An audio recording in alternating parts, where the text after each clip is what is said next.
সুনানে আবু দাউদের হাদিস, হঠাৎ একবার আল্লাহ রাসূল সাল্লাল্লাহু আলাইহি ওয়াসাল্লামের ঘরে, আম্মা জান আয়েশার ঘরে আসমা বিনতে আবি বকর রাদিয়াল্লাহু তাআলা আনহা চলে আসেন। আল্লাহ রাসূল সাল্লাল্লাহু আলাইহি ওয়াসাল্লামের শালিকা, পাতলা কাপড় পরে, যে কাপড়ে হাত দেখা যায়, শরীর দেখা যায়।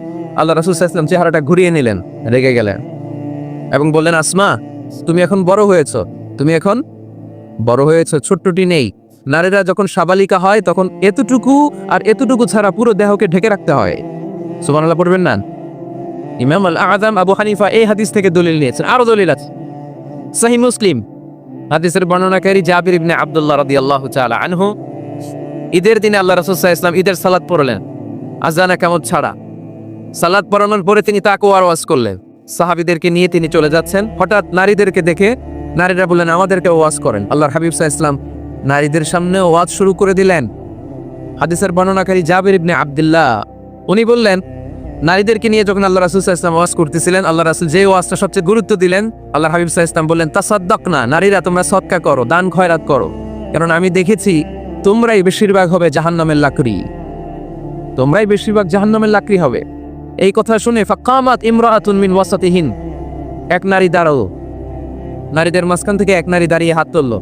জাবির ইবনে আব্দুল্লাহ বলেন, নারীটি যখন দাঁড়ালো আমি দেখলাম সুফাআউল খাদ্দাইন, এই নারীর গালের মধ্যে ফুটফুট কালো দাগ, গালের মধ্যে কি কালো দাগ। তোনার চেহারা যদি খোলা না থাকতো গালের কালো দাগ দেখা যেত? কথা বলেন না কেন? এই দলিলগুলোর আলোকে ইমাম আল আযম আবু হানিফা রাহিমাহুল্লাহ উনি মত প্রকাশ করেছেন, জরুরি প্রয়োজনে এই ফেস খোলা রাখা যায়। সহিহ বুখারীর আরেকটা হাদিস শুনেন, বর্ণনাকারী আব্দুল্লাহ ইবনে আব্বাস রাদিয়াল্লাহু তাআলা। হজের দিন আল্লাহ রাসূল সাল্লাল্লাহু আলাইহি সাল্লাম উটের উপরে বসা, পেছনে চাচাতো ভাই ফদল ইবনে আব্বাস। ইয়ামুন নাহারে এক নারী আসলেন, সুন্দরী নারী, রূপবতী, অসাধারণ সুন্দরী নারী। এসে বললেন, ইয়া রাসূলুল্লাহ, আমার একটা প্রশ্ন আছে। এই নারী এতই সুন্দরী ছিল, ফদল ইবনে আব্বাস বারবার নারীর দিকে তাকাতে লাগলেন। আল্লাহর হাবিব সাল্লাল্লাহু আলাইহি ওয়াসাল্লাম, ফদল চেহারাটা ঘুরাও, এরকম বলে ফদলের চেহারা ঘুরাই দিলেন। ফদল আবার তাকালেন, আল্লাহর হাবিব সাল্লাল্লাহু আলাইহি ওয়াসাল্লাম বললেন, ফদল চেহারাটা ঘুরাও। উনি আবার তাকালেন, আল্লাহর হাবিব সাল্লাল্লাহু আলাইহি ওয়াসাল্লাম বললেন, এই ফদল চেহারাটা ঘুরাও। দেখেন, নারীকে একবার বলতেছেন, এই মেয়ে তুমি সুন্দরী নারী, দেখো না ছেলেরা তোমার দিকে তাকায় আছে, চেহারাটা ঢাকো, বলছেন একবারও? কথা বলেন না কেন? বলেন নাই, বরং ফদল ইবনে আব্বাসকে চেহারা ঘুরাতে বলেছেন। তার মানে সব দায় দায়িত্ব নারীদের উপর বর্তায় না, পুরুষদেরকে নিজের দায়িত্ব নিতে শিখতে বলেছেন বিশ্বনবী সাল্লাল্লাহু আলাইহি ওয়াসাল্লাম। আমাদেরও দায়িত্ব আছে না নাই? তো এই হাদিসগুলোর আলোকে ইমাম আল আযম উনি মত পোষণ করেছেন যে ফেস খোলা রাখা যাবে। আমার মত না, তার মানে এটাও একটা মত আছে, ওনাদেরও দলিল আছে। আমার মত হচ্ছে যে শুধু চোখ খোলা রাখতে হবে, বাকি সব ঢেকে রাখতে হবে। তারপরেও ওনারা আমাকে এই মতের দিকে নিতে চাচ্ছে। আমি তো আসলে দুইটা মত শুধু প্রকাশ করেছি। এই পরিবর্তিত বিশ্ব ব্যবস্থায় নারীদেরকে অনেক জায়গায় যেতে হয়, চিকিৎসার জন্য বেরোতে হয়, শিক্ষকতা করতে হয়। আপনি শুধু আপনার মাদ্রাসার গণ্ডির ভেতরটারেই গোটা দুনিয়া ভাববেন না। পেন্টাগনে আমাদের মুসলিম নারীরা চাকরি করে, আমেরিকার মিলিটারি ফোর্সে আমার মুসলিম বোনেরা চাকরি করে, ইংল্যান্ডে, এখানে তো অনেক ইংল্যান্ডের ভাইয়েরা আছে, ওনারা জানবেন, ইংল্যান্ডের পুলিশ সেকশনে আমার মুসলিম বোনেরা চাকরি করে। নানা কারণে ওনাদের পক্ষে ফেস ঢেকে রাখা সম্ভব হয় না, ফলে ওনারা এই মতের আলোকে রুখসাতের উপর আমল করার সুযোগ পায়, ঠিক কিনা? তার মানে এটাও একটা মত আছে, এটাও একটা মত আছে, ওনারা রুখসাতের উপর আমল করে। বাট আমার মত হচ্ছে না, আজিমতটা উত্তম, এটা শ্রেষ্ঠ পর্দা, কারণ চেহারায় যদি দেখে ফেলে সবই দেখে ফেলে। তো আমার মত এইটা, তারপরও আমাকে এই মতের প্রবক্তা বানাতে চায়, এরকম আছে না নাই? বাড়াবাড়ি করবেন না, বাড়াবাড়ি কখনো ভালো ফল বয়ে নিয়ে আসে না, আওয়াজ করে বলতে হবে, ঠিক কিনা? আল্লাহ আমাদের সবাইকে মধ্যম পন্থা অবলম্বনের তৌফিক দান করো। কারো ব্যাপারে সমালোচনা করলেও যেন আমরা ইনসাফের সাথে সমালোচনা করতে পারি। আল্লাহ তুমি তৌফিক দাও, আমাদেরকে সব সময় হকের পক্ষে থাকার তৌফিক দান করো। আলোচনার বিষয় কি? সবাই বলতে হবে আলোচনার বিষয়। আমাদের পরিবার আছে না? পরিবার হচ্ছে শান্তির নীড়। যার পরিবার নাই সে নীড়হারা পাখির মতো, ঠিক কিনা? এর সেবা করার কেউ নাই, এর খোঁজ খবর নেওয়ার কেউ নাই, একে ভালোবাসার কেউ নাই। পরিবারের ভেতরে আছে ভালোবাসাবাসী, পরিচর্যা, অসুস্থ হলে সেবা শুশ্রূষা, যত্ন আত্মি। আমরা একটা প্রশান্তির জায়গা খুঁজে পাই পরিবারের ভেতরে, ঠিক কিনা? এজন্য আমি যদি জান্নাতে যাই, আমি চাই আমার পরিবারের সবাইকে নিয়ে যাব, ঠিক কিনা? নাকি আপনারা একা একা জান্নাতে যাবে? একা একা জান্নাতে যেতে চান কারা কারা? দেখি হাত তোলেন। হ্যাঁ, ওই যে হাত তুলছে এক ভাই। একা একা যাইতে আয় বালা না,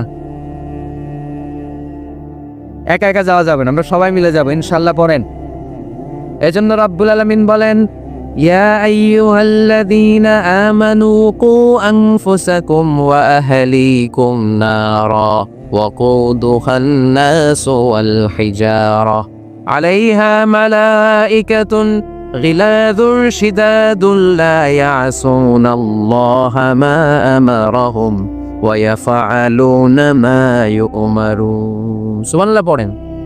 আল্লাহ ডেকে বললেন, ও বিশ্বাসীরা শোনো শোনো, তোমরা নিজেদেরকে জাহান্নামের আগুন থেকে বাঁচাও, নিজেদের পরিবার বর্গকেও ওই জাহান্নামের আগুন থেকে বাঁচাও। যে জাহান্নামের রক্ষী ফেরেশতারা খুব নির্দয়, খুব নির্মম, এদের চেহারায় হাসি নাই। রব্বুল আলামিন তাদেরকে যা আদেশ করে তারা তাই পালন করে। ওই ফেরেশতারা আল্লাহর কোনো আদেশের অবাধ্য হয় না। ওই জাহান্নামকে ভয় করো, আর জাহান্নাম থেকে নিজেও বাঁচো, নিজের পরিবারকেও বাঁচাও। নিজেও বাঁচতে হবে, পরিবারকেও বাঁচাতে হবে। নিজেও জান্নাতে যেতে চাই, আব্বা আম্মা স্ত্রী সন্তান ভাই বোন সবাইকে নিয়ে জান্নাতুল ফেরদাউসে থাকতে চাই, ঠিক কি না? এজন্য রব্বুল আলামিন বিশ্বনবীকে আদেশ করলেন, ওয়ামুর আহলাকা বিসসালাতি ওয়াসতাবির আলাইহা। ও নবী, আপনি আপনার ফ্যামিলির সদস্যদেরকে সালাতের আদেশ করেন এবং নিজেও সালাত পালনে সচেষ্ট হন। একা একা সালাত পালন করলে হবে না, আপনার পরিবারের সবাইকে আপনি মুসল্লি বানান। নিজেও সালাত পড়েন, সন্তানদেরকেও সালাত কায়েমকারী বানান। আপনি একা একা নামাজ পড়েন, আপনার ছেলে নামাজ পড়েন, এরকম আছে না নাই? বাবা নামাজ পড়ে, মা নামাজ পড়েন, আছে না নাই? ভাই নামাজ পড়ে, বোন নামাজ পড়েন, আছে না নাই? আচ্ছা, আমি জান্নাতে থাকবো, আমার মা থাকবে জাহান্নামে, এটা ভাল লাগবে? আমি থাকবো জান্নাতে, আমার আব্বা জাহান্নামে, ভাল লাগবে কার কার? আমি থাকবো জান্নাতে, আমার ছেলে মেয়েগুলো জাহান্নামে। আমি জান্নাতের নাজ নিয়ামত ভোগ করবো, আমার স্ত্রী থাকবে জাহান্নামের আগুনে, এটা আমাদের ভালো লাগবে? এজন্য মুমিন পরিবারের সবাই আমরা জান্নাতে যেতে চাই। আমিও যাব, মা বাবাও যাবে, আমার স্ত্রী সন্তানরাও যাবে। এজন্য রব্বুল আলামিন বিশ্বনবীকে বললেন, নবী নিজেও জাহান্নামের আগুন থেকে বাঁচেন, আপনার পরিবার বর্গকেও জাহান্নামের আগুন থেকে বাঁচাও। নিজেও বাঁচেন, পরিবারকেও বাঁচান। এজন্য মুসল্লি ভাইরা সাবধান, একা মুসল্লি হয়েন না। ইসলাম পালনকারীরা সাবধান, একা ইসলাম পালনকারী হবেন না। ফ্যামিলির সবাইরে মুসল্লি বানাইতে হবে, সবাই মিলে ইসলাম পালন করতে হবে, সবাই মিলে ঘরটার একটা জান্নাতের টুকরা বানাতে হবে, ঠিক কি না? মুমিন জীবনে পরিবারের গুরুত্ব অনেক বেশি। ফ্যামিলি হচ্ছে এই পৃথিবীর সর্বপ্রথম ইনস্টিটিউশন, প্রতিষ্ঠান। এক একটা পরিবার এক একটা কি প্রতিষ্ঠান, ইনস্টিটিউশন। গোটা বিশ্বে যদি ইসলাম পালন নিষিদ্ধ হয়, আমার পরিবারে আমার ইসলাম পালনের সুযোগ আছে না নাই? কথা কি বুঝতেছেন? বাংলাদেশে ইসলাম পালন নিষিদ্ধ করে দেওয়া হলো, মসজিদে যাওয়া নিষিদ্ধ করে দেওয়া হলো, তাফসির মাহফিল নিষিদ্ধ করে দেওয়া হলো, জুমার খুতবা নিষিদ্ধ করা হলো, ইসলামের সব অনুশাসন পালনকে রাষ্ট্রীয়ভাবে নিষিদ্ধ করা হলো। কিন্তু আমার পরিবারের ভেতরে ইসলাম পালনের সুযোগ আছে না নাই? আমার বেডরুমের ভিতরে কেউ নিষিদ্ধ করতে পারবে কিছু? কথা বলেন। এজন্য গোটা বিশ্বেও যদি ইসলাম পালন নিষিদ্ধ হয়, আমার পরিবারে ইসলাম পালনের সুযোগ আছে না নাই? এজন্য পরিবার অনেক গুরুত্বপূর্ণ। মুমিন পরিবার এটা আল্লাহর পক্ষ থেকে নেয়ামত। আর মুমিন পরিবারে ভালোবাসার ভিত্তি হচ্ছে ঈমান। মুমিন না হলে মুমিন পরিবারের সদস্য হওয়া যায় না। নূহ আলাইহিস সালাম আল্লাহরে বললেন, আল্লাহ এই মহাপ্লাবনে আপনি আমার ছেলেকে মারবেন না। ইন্নাহু মিন ইবনি, নিশ্চয়ই এই ছেলেটা সে আমার সন্তান, আমার ঔরস জাত। আল্লাহ বললেন, না নূহ, তুমি ভুল বলেছো, সে তোমার সন্তান নয়। ঔরস জাত হলেই সন্তান হয় না, ঈমান আনা লাগে। চিল্লায় বলেন ঠিক কি না? নূহ আলাইহিস সালামের এই মহাপ্লাবন নূহ আলাইহিস সালামের সন্তান কানাআনকে রক্ষা করতে পারে নাই। এজন্য মুমিন পরিবারের ভালোবাসার ভিত্তি হচ্ছে ঈমান। আওয়াজ করে বলতে হবে, বিশ্বাসীদের পরিবারের ভালোবাসার ভিত্তি কি? আরো জোরে বলেন, ভিত্তি কি? ঈমান। এজন্য আমাদের পরিবারগুলো আমাদের জন্য রহমত, আমাদের পরিবারগুলো আমাদের জন্য আল্লাহ তাআলার পক্ষ থেকে মার্সি, ব্লেসিংস এন্ড বাউন্টিজ। এই পরিবারের বন্ধন যেন কখনো নষ্ট না হয়, আমরা যেন পারিবারিক সম্প্রীতি ভালোবাসা কখনো নষ্ট না করি। এখন ওয়েস্টের ধাক্কায়, পাশ্চাত্যের কালচারের ধাক্কায় আমাদের পরিবারগুলো নষ্ট হতে শুরু করেছে, ঠিক কিনা? আপনি খেয়াল করে দেখবেন, পাশ্চাত্যে এখন পরিবারগুলোর খুব মারাত্মক অবস্থা, ভঙ্গুর পারিবারিক ব্যবস্থা। এদের পরিবার টেকে না, এরা তো বিয়েই করে না। এরা বিয়ের চেয়ে বেশি পছন্দ করে লিভ টুগেদার, আছে না নাই? বিয়ে করে না, লিভ টুগেদার পছন্দ করে, ফ্রি সেক্স, অবাধ যৌনাচার, হোমোসেক্সুয়ালিটি, সমকামিতা, ছেলেতে ছেলেতে বিয়ে, মেয়েতে মেয়েতে বিয়ে। বিয়ে যাক দু একটা হয়, এগুলো 6 মাস 1 বছরের বেশি টিকে না। ডিভোর্সের সংখ্যা বেশি, ভ্রূণপাত, সন্তান হত্যা করার সংখ্যা বেশি, সুইসাইডের সংখ্যাও বেশি, ঠিক কিনা? রাইফেল একটা নিয়ে বের হয়ে রাস্তায় 4-5 জনকে শুট করে, পরে নিজের মাথায় নিজে গুলি করে নিজেও মরে যায়। কেন যে এগুলা করছে সে নিজেও জানে না। এরকম বিকৃত মস্তিষ্কের লোক পাশ্চাত্যে আছে না নাই? কারণ এদের পরিবার নাই, কারো বাবা আছে মা নাই, কারো মা আছে বাবা নাই।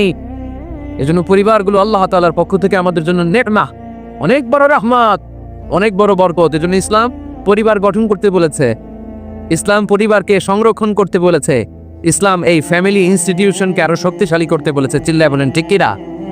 এই কোরআনে পরিবার নিয়ে অনেক কথা, ফ্যামিলি ম্যাটার্স নিয়ে কোরআনে একটা সূরা আল্লাহ নাজিল করেছেন, সূরাতুত তালাক, অ্যাড্রেসিং দ্য ফ্যামিলি অ্যাফেয়ার্স। শুধু ফ্যামিলি রিলেটেড কথাই সূরাতুত তালাকে। আবার একটা পরিবার আল্লাহ তাআলার কাছে এতটাই প্রিয় ছিল, ওই পরিবারের নামে আল্লাহ কোরআন একটা সূরাই দিয়ে দিয়েছেন, সূরাতু আলে ইমরান। ইমরানের পরিবারের নামে সূরা। সুবহানাল্লাহ পড়বেন না? এজন্য আমাদের পরিবারগুলো অনেক গুরুত্বপূর্ণ।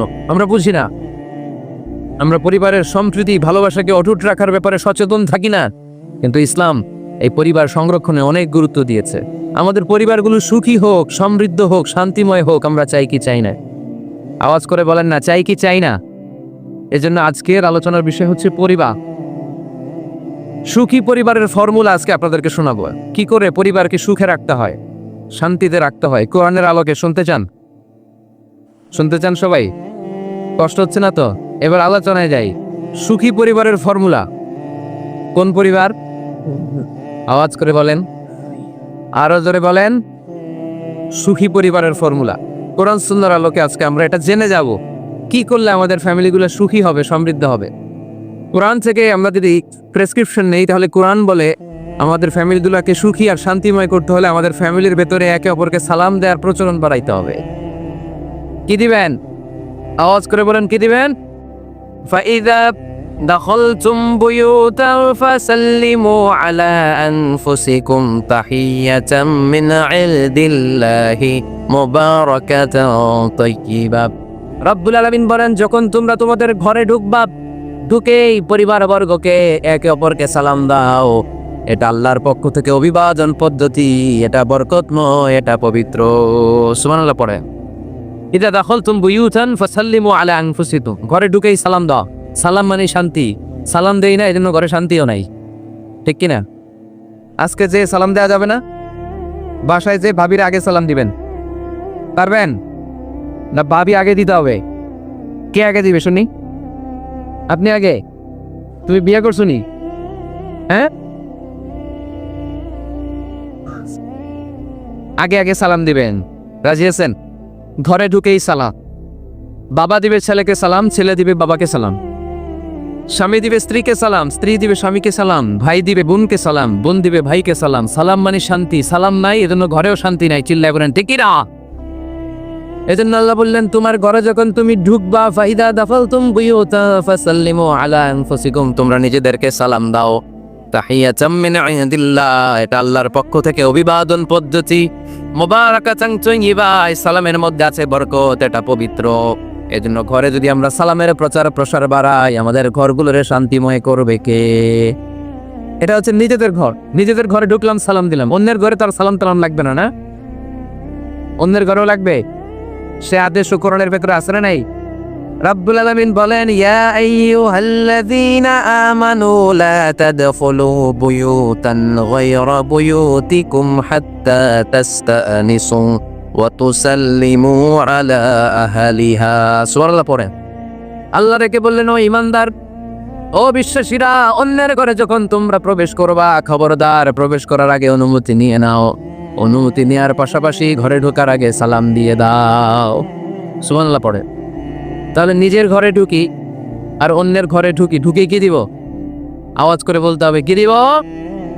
সালাম। আমি আপনাদেরকে সালাম দেই, উত্তর দেন, আসসালামু আলাইকুম রাহমাতুল্লাহ। এবার আপনারা আমাকে সালাম দেন, আমি উত্তর দিব, ওয়ালাইকুম আসসালাম ওয়া রাহমাতুল্লাহ। পারা যাবে নাকি বলবেন আমি বউরে কেন দেব, উনি না আমার আগে দিবে? আমি জামাই, আমি স্বামী, আমি হাজবেন্ড। আচ্ছা, হাজবেন্ডে কি বলেন সিলেটি ভাষায়? স্বামীরে জামাই পাইতাইনি। জামাই তো জামাই আগে দিবে না বউ আগে দিবে? হ্যাঁ বলেন, আমি আগে দিব। কে আগে দিবে? আমি। আগে আগে সালাম দেন। আল্লাহর হাবিব সাল্লাল্লাহু আলাইহি ওয়াসাল্লাম বললেন, সহিহ মুসলিমের বর্ণনা, সহিহ মুসলিমের বর্ণনা, আওয়ালা আদুল্লুকুম আলা শাইইন ইযা ফাআলতুমুহু তাহাবাবতুম। আল্লাহর হাবিব বললেন, আমি কি তোমাদেরকে এমন একটা ফর্মুলা শিখাইয়া দিব না, এই ফর্মুলা যখন তোমরা অ্যাপ্লাই করবে তোমাদের মধ্যে পারস্পরিক ভালোবাসা বাড়িয়ে দিবে কে? সাহাবীরা বললেন, ইয়া রাসূলুল্লাহ, অবশ্যই আপনি আমাদেরকে শিখাইয়া দেন। কোন সেই ফর্মুলা, যেই ফর্মুলা অ্যাপ্লাই করলে আমাদের মধ্যে ভালোবাসা বেড়ে যাবে? আল্লাহর হাবিব বললেন, আফশুস সালামা বাইনাকুম, নিজেরা নিজেদের মধ্যে সালামের প্রচার করো, প্রসার করো। দেখা হলে একে অপরকে তোমরা বেশি বেশি সালাম দাও। আফশুস সালামা বাইনাকুম, নিজেরা নিজেদের মধ্যে সালাম দাও। সালাম নাই ফলে ভালোবাসা নাই, সালাম নাই ফলে আমার ঘরের শান্তি নাই। তাহলে ঘরের শান্তি আনার 1 নম্বর ফর্মুলা হচ্ছে সালাম। চিল্লায় বলতে হবে সোজানগরের ভাইরা, 1 নম্বর ফর্মুলার নাম কি? সালাম। সাইয়েদনা আদম আলাইহিস সালামকে যখন আল্লাহ তাআলা বানালেন, বানানোর পরে আল্লাহ বলেন না আদম সিজদা করো, আদম কোরআন তেলাওয়াত করো, আদম জিকির করো, আদম তাসবিহ পড়ো না।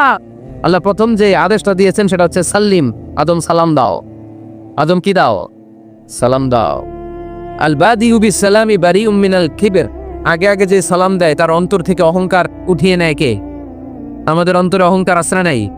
যাদের অন্তরে বেশি বেশি অহংকার, তার আমরা বেশি বেশি সালাম দিব। আমাদের হৃদয়টাকে অহংকার মুক্ত করে দিবে কে? সেই বুখারীর বর্ণনা, লাম্মা খালাকাল্লাহু আদম ওয়া কানা তুলুহু 60 যিরাআন, রব্বুল আলামিন সাইয়েদনা আদম আলাইহিস সালামকে যখন তৈরি করলেন 60 হাত লম্বা করে বানালেন। আবার আমরাও যারা জান্নাতের ভেতরে ঢুকবো আমাদেরকেও সেদিন 60 হাত লম্বা করে বানিয়ে দিবেন কে? কয় হাত লম্বা হয়ে ঢুকবেন জান্নাতে? 60 হাত। সাইয়েদনা আদম আলাইহিস সালামকে যখন আল্লাহ তাআলা বানালেন, বানিয়ে আল্লাহ তাআলা প্রথম যে আদেশটা করলেন সেটা হচ্ছে সাল্লিম, আদম সালাম দাও। কি দাও? সাল্লিম আলা উলাইকান নাফার, এই ফেরেশতাদের এই দলটাকে সালাম দাও। কারণ ইবলিস অহংকারের কারণে সে হয়েছে জাহান্নামী। আল্লাহ চেয়েছেন আমার আদম যেন অহংকারী না হয়, এজন্য আগে আগে সালাম দেওয়া শিখাই দিলেন। চিল্লায় পড়েন আল্লাহু আকবার। আগে যে সালাম দেয় তার হৃদয় থেকে অহংকারকে আল্লাহ মুক্ত করে দেয়, এজন্য আগে সালাম দিবেন। মুরব্বীরা বসে থাকবেন না যে বাচ্চাটা আমার আগে দিবে।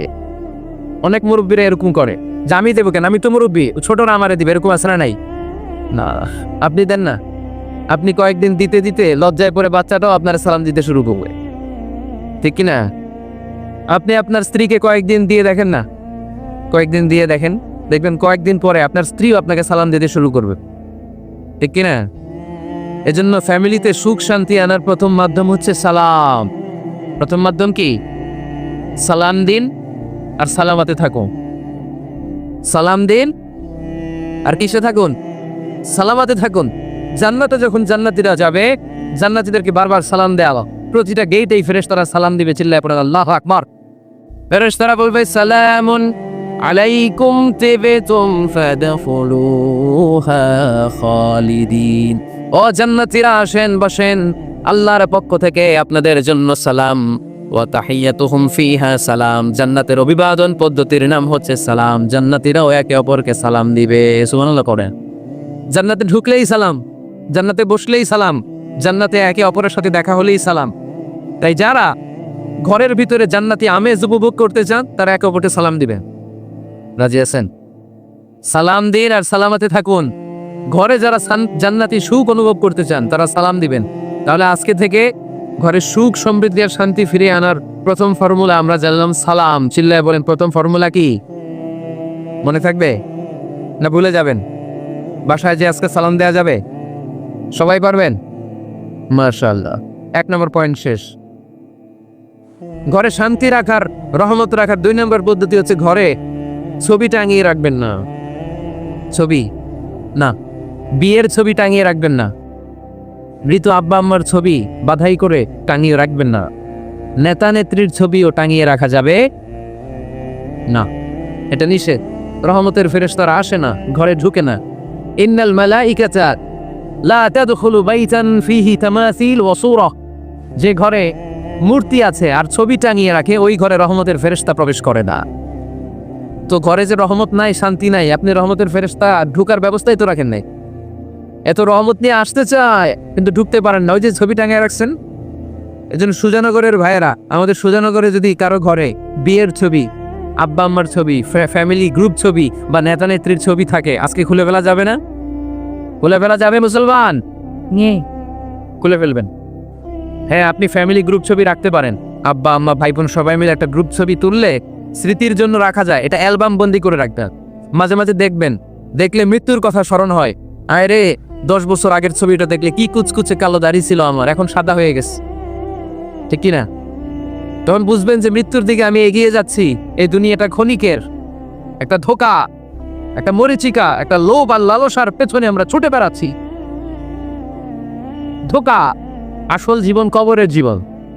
আওয়াজ করে বলতে হবে, ঠিক কিনা? একদিন মাটি এর ভেতরে হবে ঘরে মন আমার, কেন বান্ধ দালান ঘর রে মন আমার, কেন বান্ধ দালান ঘর। প্রাণ পাখি উড়ে যাবে পিঞ্জর ছেড়ে,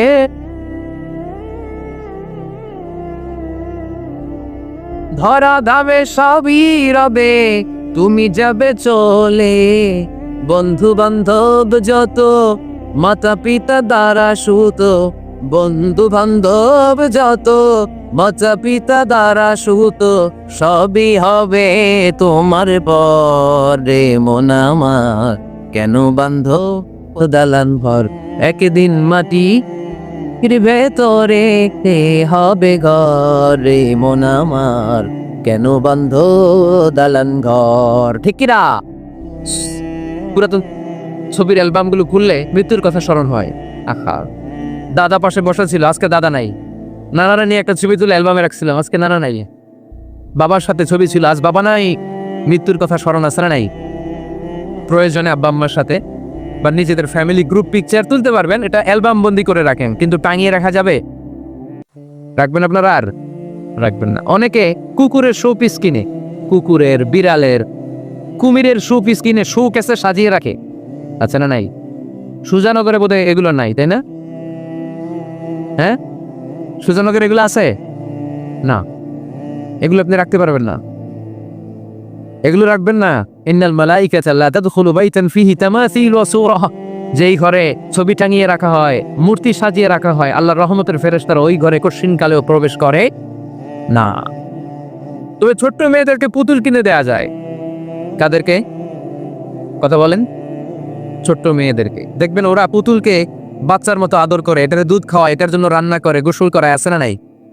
আম্মা জান আয়েশা রাদিয়াল্লাহু তাআলা আনহা পুতুল নিয়ে খেলা করতেন। নারীদের, ছোট্ট মেয়েদের জন্য এটা জায়েজ রাখা হয়েছে এই কারণে, কারণ কিছুদিন পরেই তারা মা হতে চলেছে, ঠিক কিনা? কেমন করে বাচ্চা কাচ্চা লালন পালন করবে, কেমন করে আমাদের আগামী প্রজন্মকে তারা গড়ে তুলবে, ওইটার একটা প্রশিক্ষণ খেলার মাধ্যমেই ছোটবেলায় যেন তাদের হয়ে যায়। এজন্য ছোট্ট মেয়েদের জন্য পুতুল দিয়ে খেলাকে শরিয়ত জায়েজ রেখেছে। চিল্লায় পড়েন সুবহানাল্লাহ। কত সুন্দর আমাদের ইসলাম, check and balance, check and balance. কিন্তু ছবি টাঙিয়ে রাখা যাবে না। কুকুরের শো পিস, কুমিরের শো পিস শো কেসে সাজিয়ে রাখা যাবে না। শান্তি আসবে না ঘরে, জাহান্নামের টুকরা হয়ে যাবে ঘর। ঘরের ভেতরে গিটার রাখা যাবে না। গিটার চেনেন? হারমোনিয়াম রাখা যাবে না। ঢোল তবলা, বাজারে ঢোল বাজারে বাঁশি, আছে না নাই? ঢোল রাখতে পারবেন না। বংশী বাজায় কে রে সখী, বংশী বাজায় কে? বংশী রাখা যাবে না। বংশী মানে বাঁশি। এই বাঁশি, ঢোল, তবলা, হারমোনিয়াম, গিটার, এগুলো যদি ঘরে থাকে রহমতের ফেরেশতা ঢুকে না। আল্লাহ হাবিব সাল্লাল্লাহু আলাইহি ওয়াসাল্লাম বলেছেন, বুইস্তু লিউকাসসিরাল মাযামির, ঢোল, বাদ্য, হারমোনিয়াম, তবলা এগুলোকে ভেঙে মাটির সাথে চুরিয়ে দেওয়ার জন্য আমি বিশ্বনবী আগমন করেছি। চিল্লায় বলেন ঠিক কিনা? এজন্য আল্লাহর হাবিব বললেন, ইন্নাল মালাইকাতা লা তাদখুলু বাইতান ফিহি তামাসিল ওয়া সূরা। মুসনাদ আহমদ ইবনে হাম্বলের হাদিস। আল্লাহর রহমতের ফেরেশতারা ওই সমস্ত ঘরে কশিনকালেও প্রবেশ করে না যেই ঘরে ছবি টাঙানো আছে আর আছে মূর্তি। কথা বুঝতে পেরেছেন? তাহলে এগুলো রাখা যাবে না। হিন্দি সিরিয়াল দেখা যাবে না, ঠিক কিনা? এমনও ফ্যামিলি আছে, বাবা ছেলে একসাথে বসে হিন্দি সিরিয়াল দেখে, ইন্ডিয়ান নায়িকাদের কোমর দুলানো ডান্স দেখে, আসলে নাই? সিরিয়ালের জন্য পাগল এদেশের মেয়েরা। আলহামদুলিল্লাহ, এদের মধ্যে এখন পরিবর্তন হইতেছে, এরা এখন ওয়াজ দেখা শুরু করতেছে, ঠিক কিনা? তার মানে তাফসির মাহফিলগুলোর সফলতা আছে না নাই? আছে, আল্লাহর মেহেরবান। অনেক বোনরা বলে, হুজুর আগে সিরিয়াল দেখতাম, এখন ওয়াজ দেখি। আলহামদুলিল্লাহ করবেন না? হিন্দি সিরিয়াল দেখবেন না, অশ্লীল নাটক দেখবেন না। টেলিভিশনে হিন্দি সিরিয়াল, হিন্দি সিনেমা, অশ্লীল নাটক দেখলে রহমতের ফেরেশতারা ওই ঘরে প্রবেশ করে। তাহলে কি দেখবেন? টিভিতে কি দেখবেন বলেন? হ্যাঁ, ফিতা দেখায়, ওয়াজ দেখায়নি। আচ্ছা, টিভিতে আপনারা ইসলামিক প্রোগ্রামগুলো দেখবেন, রমাদানে অনেক ইসলামিক প্রোগ্রাম করে টেলিভিশন চ্যানেলগুলো, এগুলো দেখবেন।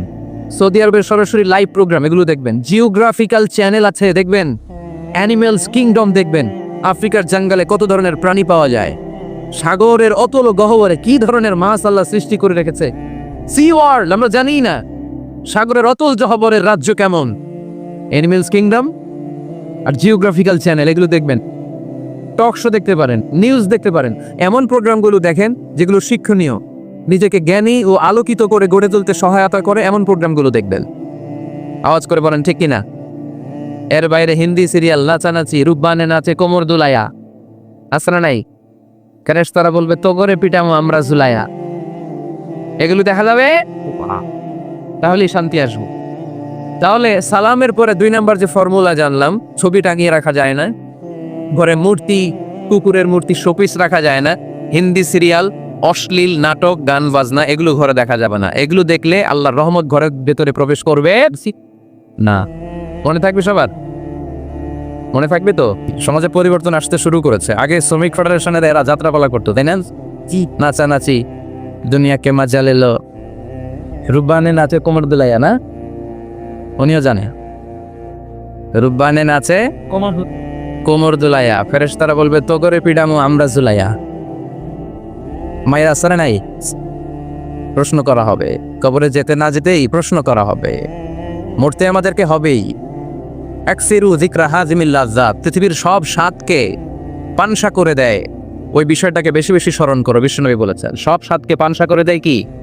মরণ, ঠিক কিনা? The most certain thing in our life is death, and the most uncertain thing in our life is the time of death. আমাদের জীবনের সবচাইতে সুনিশ্চিত বিষয় হচ্ছে মরণ, মরতে হবেই। কিন্তু সবচেয়ে অনিশ্চিত বিষয় হচ্ছে দ্য টাইম অফ ডেথ, কখন মরবো, কোথায় মরবো এটা জানি না, তাই না? জি। আমরা যে মরবো এটা সবাই জানেন না? কথা বলেন। সবাই জানে, কিন্তু কখন মরবো জানেন? কিভাবে মরবো জানেন? কখন যে মৃত্যুর সময়টা চলে আসবে আমরা কেউ জানি না। এবং একটা মানুষের জীবনের সবচাইতে ভয়ঙ্কর অভিজ্ঞতা হচ্ছে মৃত্যু। আর এই এক্সপেরিয়েন্স, এই অভিজ্ঞতার কথা কাউকে শেয়ার করে যাওয়া যায় না। কেমন লেগেছিল তার বলে যাওয়ার আগেই তাকে উড়াল দিতে হয়, ঠিক কি না? এজন্য পরিবর্তন আসতে শুরু করেছে। বাজার শ্রমিক ফেডারেশনের ভাইয়ের আজকের এই চমৎকার প্রোগ্রামের অ্যারেঞ্জ করেছে, আমি আন্তরিক শুভেচ্ছা এবং মোবারকবাদ তাদেরকে জানাই। কোম্পানিগঞ্জ হাই স্কুল প্রাঙ্গণ, আলহামদুলিল্লাহ। আজকের সভাপতি জনাব হাজী মোহাম্মদ কামাল উদ্দিন সাহেব, চেয়ারম্যান 15 নং নবীপুর। সহসভাপতি হচ্ছে জনাব হাজী মোহাম্মদ জয়দুল হোসেন ভুইয়া সাহেব, আপনি, মাশাআল্লাহ। তারপর প্রধান অতিথি হচ্ছে জনাব আলহাজ মোহাম্মদ ইউসুফ আব্দুল্লাহ হারুন সাহেব, আল্লাহ কবুল করুক। যারা আসছে, যারা আসবে, আল্লাহ সবাইকে কবুল করুক। মাইকের আওয়াজ যে বোনেরা শুনছে, আল্লাহ তাদেরকেও কবুল করুক। সম্মানিত ভাইরা, আমি আপনাদের খেদমতে আল কোরআন আল কারীম থেকে ছোট্ট একটা আয়াত তেলাওয়াত করেছি। এই আয়াতের আলোকে কিছু কথা আপনাদের সামনে উপস্থাপন করার চেষ্টা করব ইনশাআল্লাহ। সবাই পড়েন ইনশাআল্লাহ। রব্বুল আলামিন ইরশাদ করছেন, ওয়ামা আরসালনাকা ইল্লা রাহমাতাল লিল আলামিন। মুখস্থ আছে না সবার? পড়েন, ওয়ামা আরসালনাকা ইল্লা রাহমাতাল লিল আলামিন। সূরাতুল আম্বিয়ার ছোট্ট একটা আয়াত, যে সূরাটা আল্লাহ তাআলা নবীদের জন্য ডেডিকেট করেছেন। এখানে আল্লাহ বলছেন, ওমা আরসালনাকা ইল্লা রাহমাতাল লিল আলামিন, I have sent you as a mercy, as a rahma, as a barakah, as a blessings for the whole world, for the entire world. ও নবী, আপনি গোটা বিশ্বের জন্য রহমত, শুধু মানব গোষ্ঠীর জন্য না, শুধু দানব গোষ্ঠীর জন্য না, জিনদের জন্য না, প্রাণীকুলদের জন্য না, শুধু ফেরেশতাদের জন্য না, গোটা বিশ্বের জন্য বিশ্বনবীকে রহমত বানিয়ে পাঠিয়েছে কে? সবার জন্য রহমত। খোশ মেজাজের মানুষ ছিলেন, নরম দিলের মানুষ ছিলেন। ফাবিমা রাহমাতিন মিনাল্লাহি লিনতা লাহুম ওয়ালাউ কুনতা ফাযযান গালিযাল কলবি লানফাদ্দু মিন হাওলিক। আল্লাহ বললেন, ও নবী, আপনার হৃদয়টা বড় নরম, সফট হার্টেড মানুষ আপনি, কোমল হৃদয়ের মানুষ আপনি, খুশ মেজাজের মানুষ। বিশ্বনবী এত খুশ মেজাজের মানুষ ছিলেন, বিশ্বনবী যেখানেই যেতেন ওখানে মানুষের ভিড় হয়ে যেত। যেখানেই যেতেন পিছু পিছু লোকজন ছুটতো, কারণ খুশ মেজাজের তো, সফট হার্টেড, হৃদয়টা কোমল। ওনার সাথে কথাই বলতে মনে চায়, টাইম পাস করতে মনে চায়। আল্লাহু আকবার। বাচ্চাদের জন্য রহমত। ছোট বাচ্চারা বিশ্বনবীর সামনে যদি কখনো চলে আসতো, বিশ্বনবী ওনার কোমল হাতটা বাচ্চাদের মাথার মধ্যে হাত বুলিয়ে দিতে। এমন কোনো বাচ্চা বিশ্বনবীর সামনে দিয়ে ক্রস করতে পারতো না যে বাচ্চার মাথায় বিশ্বনবী হাত বুলাতেন না। নাতিদেরকে অনেক আদর করতেন। হাসান আর হুসাইন রাইহানাতাইন, বিশ্বনবীর সুগন্ধি। হাসান বিশ্বনবীর কোলে উঠলে সাইয়েদনা হুসাইন কোলে ওঠার জন্য কান্না করতেন। আবার হুসাইন কোলে উঠলে হাসান কান্না করতেন। আবার সাইয়েদনা হাসান বিশ্বনবীকে ঘোড়া বানিয়ে বিশ্বনবীর পিঠের উপরে বসে বিশ্বনবীর চুল ধরে টেনে টেনে খেলা করতে। বিশ্বনবী ঘোড়া, আর ঘোড়ার বাদশা হচ্ছে হাসান। সুবহানাল্লাহ পড়বেন না? কি খুনসুটি, কি সম্পর্ক! স্ত্রীদের সাথে ভালো আচরণ, কম্প্যানিয়ন্স যারা আছে সাথীদের সাথে ভালো আচরণ, সবার সাথে ভালো আচরণ, সবার জন্য রহমত। এজন্য আল্লাহ বললেন, ওয়ামা আরসালনাকা ইল্লা রাহমাতাল লিল আলামিন। I have sent you as a mercy for the entire universe. ও নবী, আপনি সবার জন্য রহমত, আপনি সবার জন্য কল্যাণ। আপনার মধ্যে রহমতের বাড়িধারা এত বেশি, আপনি হ্যাঁ বললে শরীয়তের হুকুম হালাল হয়ে যায়, আপনি না বললে শরীয়তের হুকুম হারাম হয়ে যায়। আবার আপনি আঙ্গুল তুললে চাঁদ দুই ভাগ হয়ে যায়, জমিন থেকে পা তুললে আপনি আকাশে মেরাজে চলে যান। কি স্ট্যাটাস!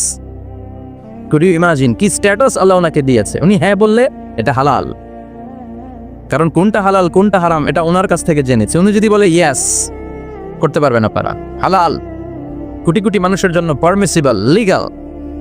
উনি যদি বলেন নো, আমাদের সবার জন্য এটা হারাম, কোটি কোটি মানুষ আর করতে পারবো না। পুতুল তুলেছেন, চাঁদ দুই ভাগ হয়েছে, পা তুলেছেন, মেরাজে চলে গিয়েছে। আল্লাহু আকবার। তার মানে এমন নবী যে নবীর হা এবং না এগুলো শরীয়তের দলিল, ঠিক কিনা? এ নবী এমন নবী, এ নবীরে বাদ দিলে কোরআন বোঝা যায় না, এ নবীরে বাদ দিলে হাদিস বোঝা যায় না, এ নবীরে বাদ দিলে নামাজ বোঝা যায় না, ঠিক কিনা? কারণ কেমন করে নামাজ পড়তে হবে এই নবী আমাদেরকে হাতে কলমে শিখিয়েছে। সল্লু কামা রাআইতুমুনি উসাল্লি, আমি যেমনি সালাত পড়ি তেমনি পড়ো। বিশ্বনবী যেমন শিখিয়েছেন তার বাইরে অন্য কোন নিয়মে সালাত পড়লে হবে নাকি? কথা বলেন। ফজরের সালাত 2 রাকাত, আপনি যদি পড়েন 3 রাকাত, কবুল হবে নাকি? 4 রাকাত পড়লে, 6 রাকাত, 12 রাকাত এরকম পড়লে মাই রাসানা নাই, কবুল হবে না। অনেক বেশি পড়েছেন, সময়ও দিয়েছেন বেশি, কবুল হবে না। কেননা বিশ্বনবী যেভাবে শিখিয়েছে ওইভাবে পড়েন নাই তো, ঠিক কি না? আবার বিশ্বনবী যেমন রোজা রেখেছেন তেমন রাখতে হবে। কেমন করে রোজা রাখতে হয় বিশ্বনবী শেখালেন। ফজর থেকে শুরু করে সন্ধ্যা পর্যন্ত রোজা রাখবেন। আপনি সকাল থেকে শুরু করে আসর পর্যন্ত রেখে আসরের পর ইফতারি করলে হবে নাকি? কথা বলেন। কারণ বিশ্বনবীর পদ্ধতিতে হয় নাই। আবার এই নবীকে বাদ দিলে হজ বোঝা যায় না, কেননা এই নবী কেমন করে হজ করতে হয় আমাদেরকে শিখিয়েছেন। বিশ্বনবী ওনার পুরো জীবনে 4টা উমরা করেছেন, একটা মাত্র হজ করেছেন। আর বলেছেন খুযু আন্নী মানাসিকাকুম, কেমন করে হজ করতে হয় আমার কাছ থেকে তোমরা শিখে নাও। হজের সিস্টেম কি আমার থেকে শিখে নাও।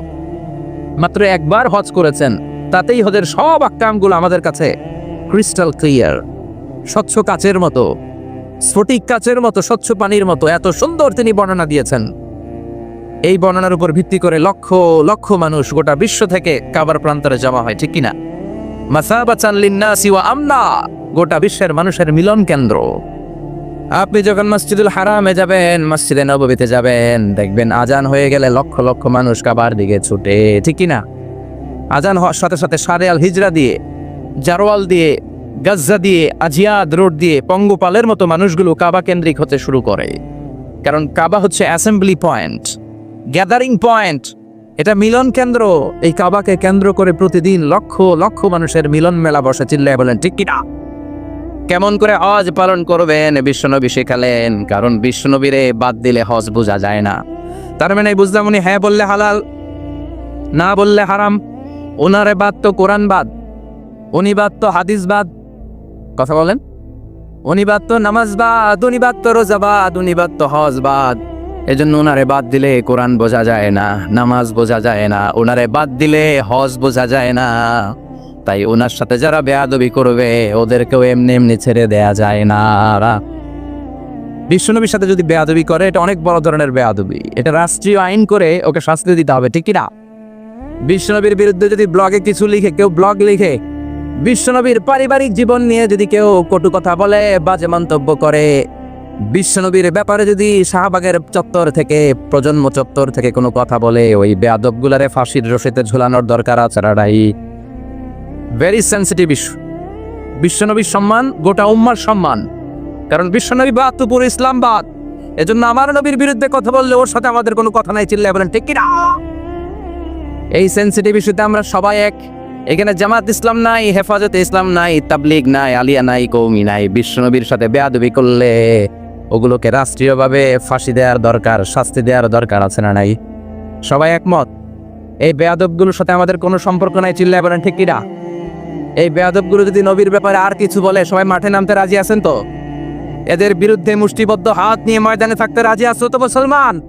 কারা কারা রাজি? হাত চলে আল্লাহর দেখা। আল্লাহ তুমি কবুল করো। বিশ্বনবীর ভালোবাসা যেন আমরা অন্তরে রাখতে পারি, তুমি তৌফিক দাও। বিশ্বনবীর অনুসরণ এবং ভালোবাসা ছাড়া আল্লাহকে পাওয়া যাবে?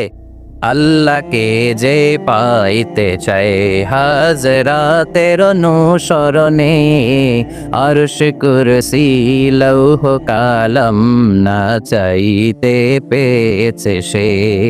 হাজরাতের অনুসরণে, আরশ কুরসি লৌহ কালাম না চাইতে পেয়েছে সে। সুবহানাল্লাহ পড়েন। এজন্য আল্লাহ বললেন, নবী আপনাকে আমি গোটা বিশ্বের মানুষের জন্য রহমত করে পাঠালাম, আবার আপনার চরিত্রটা গোটা বিশ্বের মানুষের জন্য আমি মডেল করে দিলাম। আল্লাহু আকবার। ওয়া ইন্নাকা লাআলা খুলুকিন আযীম। ও নবী, চমৎকার একটা চরিত্রের উপরে আমি আপনাকে প্রতিষ্ঠিত রেখেছি। And verily you are on a very good standard of character. ও নবী, আপনার চরিত্রটা বড় সুন্দর। আপনার চরিত্রের মতো গোটা বিশ্বের কারো চরিত্র হতে পারে? পা থেকে মাথা পর্যন্ত বিশ্বনবীর চরিত্রে একটা কালো দাগ বসানোর মতো ক্ষমতা কারো আছে নাকি? কারণ বিশ্বনবীর চরিত্র হলো কোরআনের চরিত্র। মা আয়েশাকে বলা হলো, মা আমাদের পেয়ারা নবীর চরিত্র কেমন ছিল আমাদেরকে বলে শোনান। মা আয়েশা বললেন, ও সাহাবীরা, বিশ্বনবীর চরিত্র ছিল কোরআনের চরিত্র। কানা খুলুকুহু আল কোরআন। বিশ্বনবীর চরিত্র ছিল কোরআনের চরিত্র। পুরো কোরআনে 30 পারাতে থিওরিটিক্যালি যা বলে শোনানো হয়েছে, বিশ্বনবীর জীবনীতে, চরিত্রে, প্র্যাকটিক্যালিও সব কিছু করে দেখানো হয়েছে। পুরো কোরআনে 30 পারাতে থিওরিটিক্যালি যা বলা, বিশ্বনবীর চরিত্রে প্র্যাকটিক্যালি সেটা করে দেখানো। সুবহানাল্লাহ বাড়িতে যে বলেন। আবার বিশ্বনবীর আরেক স্ত্রী উম্মে সালামা বলতেন, ইনদামা ইয়ামশি রাসূলুল্লাহি আলাল আরদি কাআন্নাল কুরআনা ইয়ামশি আলাইহি। যখন বিশ্বনবী রাস্তার উপর দিয়ে হেঁটে যেত, মনে হয় কোরআন শরীফটা রাস্তার উপর দিয়ে হেঁটে হেঁটে যায়। কোরআনুল কারীম রাস্তা দিয়ে হেঁটে হেঁটে যাচ্ছে, মনে হচ্ছে যে এটা বিশ্বনবী নয়, এটা জীবন্ত কোরআন। পড়েন আল্লাহু আকবার। এজন্য এই নবীকে আল্লাহ এমন স্ট্যাটাস দিয়েছেন, পৃথিবীর কোন নবীকে তেমন স্ট্যাটাস দিয়েছে নাকি? এই নবীকে আল্লাহ এমন মর্যাদা দিয়েছে, গোটা বিশ্বের কাউকে এমন মর্যাদা দিয়েছে নাকি? এমন কিছু গুণাবলী, ক্যারেক্টারিস্টিক্স আল্লাহ বিশ্বনবীকে দিয়েছে, পৃথিবীর কোন নবীকে সেগুলো দেয় নাই। সুবহানাল্লাহ। খুশি না বেজার? খুশি তো সবাই। কি দিয়েছেন, কি স্পেশাল এক্সট্রা স্ট্যাটাস আল্লাহ তাআলা বিশ্বনবীকে দিয়েছেন আমরা শুনুন। 1 নাম্বার স্ট্যাটাস হলো সাহিবুব শাক্কি সাদর। বিশ্বনবীর সিনা চাক হয়েছে, পৃথিবীর কোন নবীর সেটা হয় নাই। সুবহানাল্লাহ। 2 বার হয়েছে এটা বিশ্বনবীর জীবনে। হালিমাতুস সাদিয়ার বাড়িতে যখন দুধ পান করতে গিয়েছিল তখন হয়েছিল, আবার মেরাজের রাতে হয়েছিল। উম্মে হানির ঘর থেকে চলে সাইয়েদনা জিবরাইল বিশ্বনবীকে হাতিমে কাবায় শুইয়ে দিলেন। এরপর গলার নিচ থেকে শুরু করে নাভি পর্যন্ত বুকটা কেটে ফেললেন।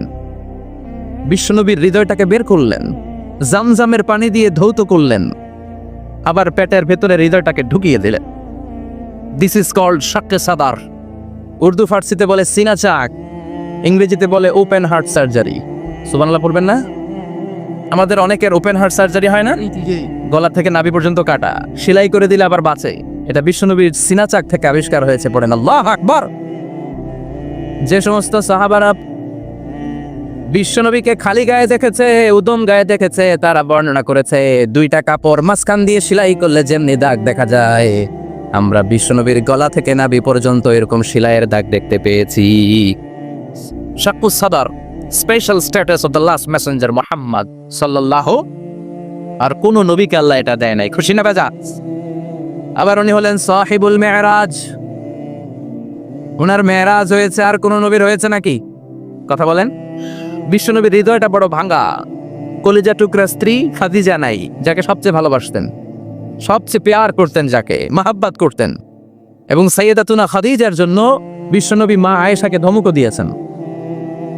সাইয়েদাতুনা খাদিজার কথা যখন বিশ্বনবী বলে বেড়ায় মা আয়েশার কাছে, খাদিজার কথা বললে মা আয়েশা বলতেন, ও নবী, কোন জাহিলি যুগে এক বুড়ি মহিলার সাথে আপনার বিয়ে হয়েছিল, মরে গিয়েছে, কবরে শুয়ে আছে। ওই মহিলার পরে কত সুন্দরী সুন্দরী নারীরা আমরা আপনার ঘরে আসলাম, তারপরে ওই বুড়ির কথা আমাদেরকে বলেন কেন? ওই বুড়ির কথা শোনান কেন? বিশ্বনবী রেগে গেলেন। সাইয়েদাতুনা খাদিজাকে বুড়ি বলার কারণে বিশ্বনবী মা আয়েশার চোয়ালটা এইভাবে চেপে ধরেছেন।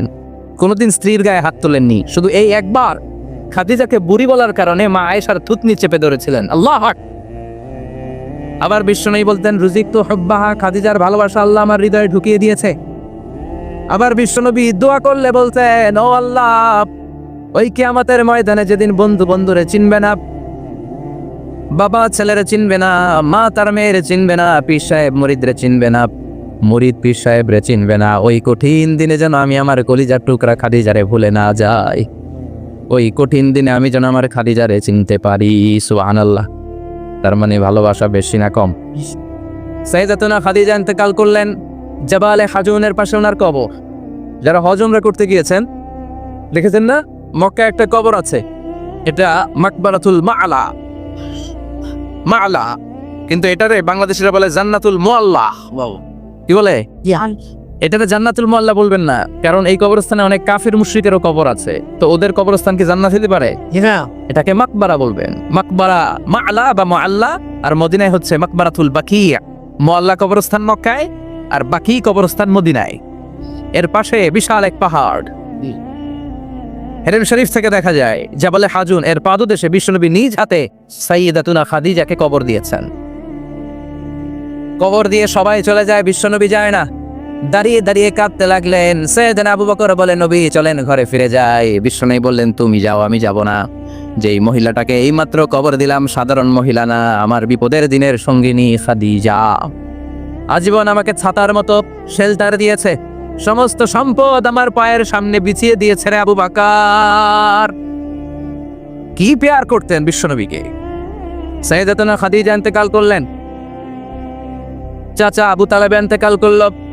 দাওয়াত দেওয়ার জন্য বিশ্বনবী ওই তায়েফের ময়দানে গেলেন। তায়েফের ছেলেরাও পাথর মেরে বিশ্বনবীর দেহটারে ঝাঁঝরা করে দিল। বলেন ঠিক কিনা? খেয়ে না খেয়ে দিন প্রচারের কাজে নিজেকে দিয়েছ বিলিয়ে, তায়েফের কাফিরেরা চিনল না সে আলো, দুষ্ট ছেলেদের পিছু দিল লেলিয়ে। পাথরের আঘাতে ক্ষত বিক্ষত হয়ে সারা শরীর থেকে রক্ত ঝরে।